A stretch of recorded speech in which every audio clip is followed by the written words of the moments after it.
नमस्कार, Khanapur live news पोर्टलमध्ये स्वागत। भांडुर्गा प्रकल्पात भूसंपादनास शेतकऱ्यांचा विरोध। भूसंपादनाविरोधात न्यायालयीन लढाईची गरज। शेतकऱ्यांनी संघटित होऊन लढा देण्याची नितांत गरज।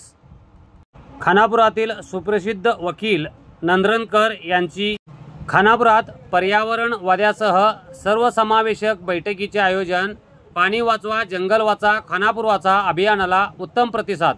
पाहुयात या बैठकीत ॲडव्होकेट नंदनकर काय म्हणाले ते। खानापुरातील अनेक खेड्यातील शेतकऱ्यांना भूसंपादनाची नोटीस आलेली आहे। त्या नोटीसीला संदर्भ धरून आपण या लढ्याला त्याला कसं पूरक करता येईल हे मी फक्त 2 मिनिटात सांगतो। मला वाटतं कसं काय समजून घ्या, करा त्या गोष्टीवर। सर्वात महत्त्वाची गोष्ट अशी आहे की भूसंपादन करत असताना केंद्र सरकार असो किंवा राज्य सरकार असो त्यांना एक प्रोसेस फॉलो करावी लागते, एक पद्धत असते। ते रीतसर फॉलो केल्याशिवाय कोणतीही जमीन भूसंपादित करता येत नाही।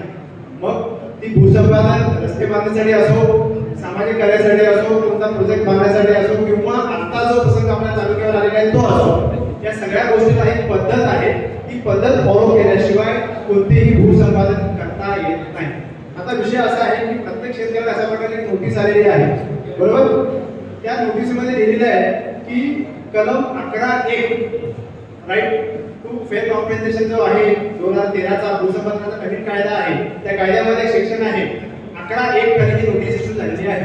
आता आपल्या अनेक मान्यवरांनी सांगितले की बाबा आपण ही जी काय सगळी कार्यवाही चाललेली आहे सरकारची ती चुकीची आहे, आपण त्याला विरोध केला पाहिजे। तर माझं वकील म्हणून आपल्यासमोर एक असं मांडणं आहे किंवा सांगणं आहे की हिला आपल्या लढ्यासोबत लीगल किंवा कायदेशीर मार्गाने अप्रोच केला पाहिजे। तर तो कसा असावा? पहिल्यांदा ह्या नोटीसला तुम्हाला उत्तर द्यावं लागेल, कारण ही नोटीस सरळ सांगते की तुम्हाला 60 दिवसाच्या आत तुम्हाला ऑब्जेक्शन रेज करायचं आहे। आपला लढा हा पर्यावरणवादी चळवळीतून असू देत, पण त्याच्या पूरक ही नोटीस जी आहे या नोटीसीला तातडीने सगळ्यांना ऑब्जेक्शन फाईल करावं लागेल। म्हणजे ऑब्जेक्शन फाईल करत असताना प्रत्येक शेतकऱ्याने ज्याला काही नोटीस आलेली आहे त्यांनी ही काळजी घ्या किंवा या गोष्टीची दखल घ्या की ह्या नोटीसमध्ये लिहिलेले आहे की 60 दिवसाच्या आत तुम्ही उत्तर दाखल करा किंवा तुमचं ऑब्जेक्शन रेज करा।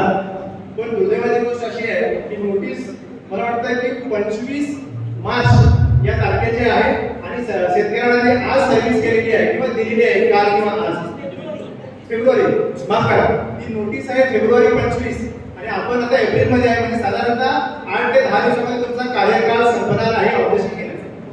ही पहिली गोष्ट म्हणजे शेतकऱ्यांना ही नोटीस जर आली असेल तातडीने ज्या अधिकाऱ्याने ज्या तलाठ्याने किंवा ज्याने करून तुम्हाला नोटीस सर्व्हिस केली त्याला बोलवा गावामध्ये आणि त्याला सांगा ही नोटीस परत घे, आमच्याकडनं पोच घे कोणत्या तारखेला मला नोटीस पोचलेली आहे, म्हणजे त्या तारखेपासून तुम्हाला 60 दिवसाचा कालावधी मिळतोय।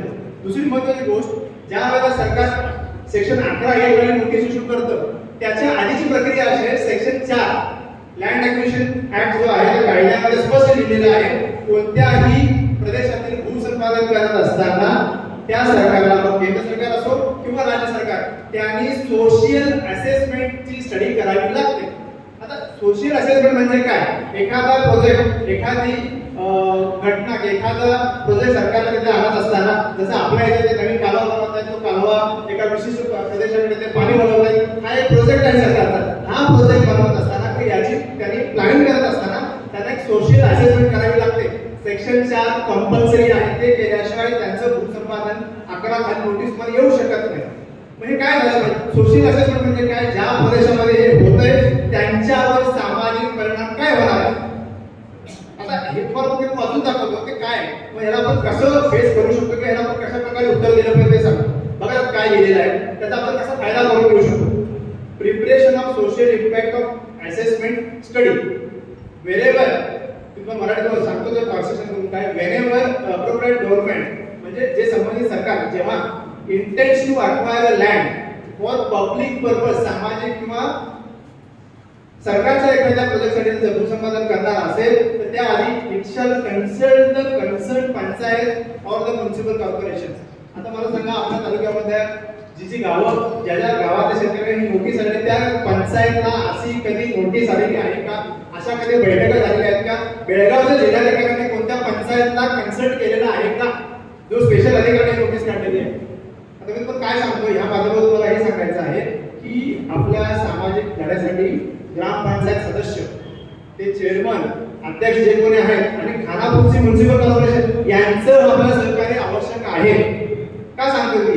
कारण तुम्ही लोकांनी काय करा, ग्रामपंचायत ठराव पास करा, तातडीने बैठक बोलवून ठराव पास करा. तसंच म्युन्सिपल कॉर्पोरेशनच्या लोकांनी, कॉर्पोरेटरने पण हे करा, आपल्या तालुक्याच्या भवितव्यासाठी ठराव पास करा की कायद्यात अशी तरतूद असताना बेळगावच्या जिल्हाधिकाऱ्यांनी, ज्या संबंधित जिल्हाधिकाऱ्यांनी असे नोटीस इश्यू केले आहेत, त्यांनी आमचे विचार किंवा आम्हाला विचारात न घेता ही सगळी प्रक्रिया केली आहे. त्याच्यामुळे ही नोटीस बेकायदेशीर आहे आणि हिचा इम्पॅक्ट इथल्या शेतकऱ्यांच्या होऊ नये. कारण तिथल्या संबंधित ग्रामपंचायत आणि कॉर्पोरेशनची ही जबाबदारी आहे.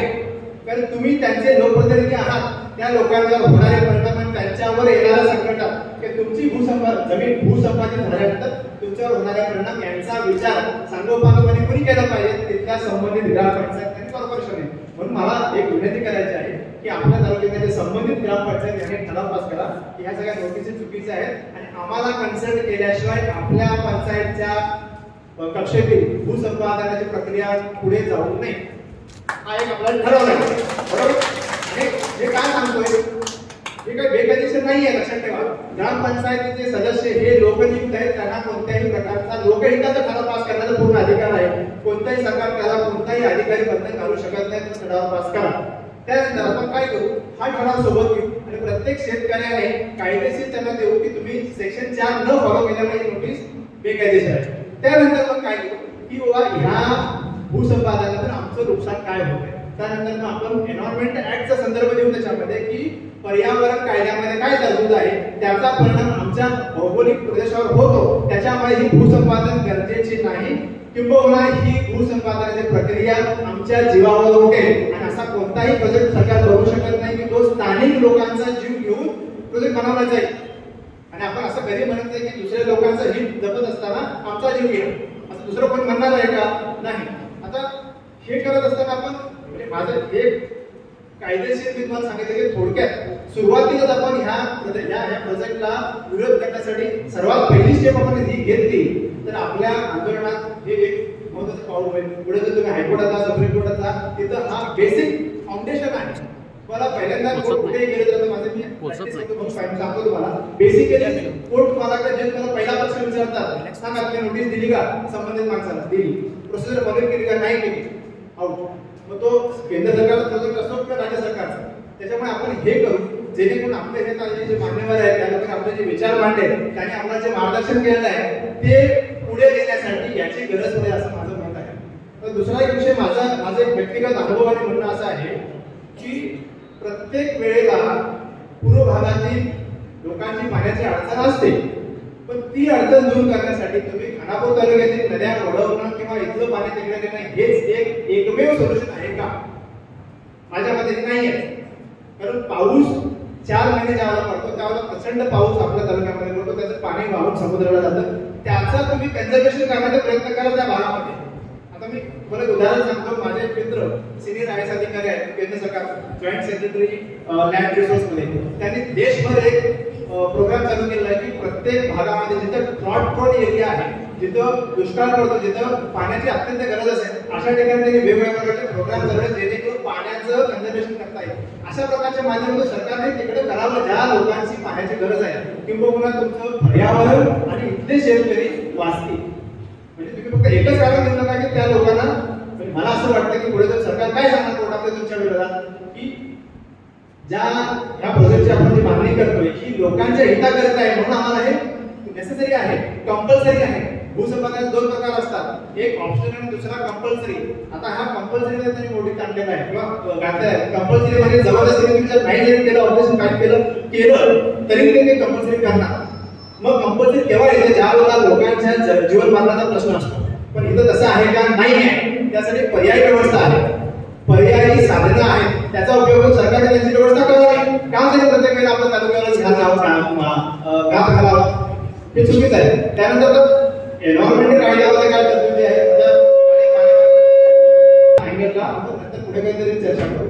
पण आज जर आपण तातडीने सुरुवात करणार असेल तर माझं असं म्हणणं आहे की ह्या नोटीसला तुम्ही विरोध करा आणि प्रत्येक शेतकऱ्याने करा. ज्याला नोटीस आली तर प्रत्येक शेतकऱ्याने भले ती कॉपी आणि पेस्ट असू दे, सगळ्यांची सेम असू दे, आपलं नाव सर्वे नंबर गाव बदलेल, बाकीचं सगळं कंटेंट सेम असेल.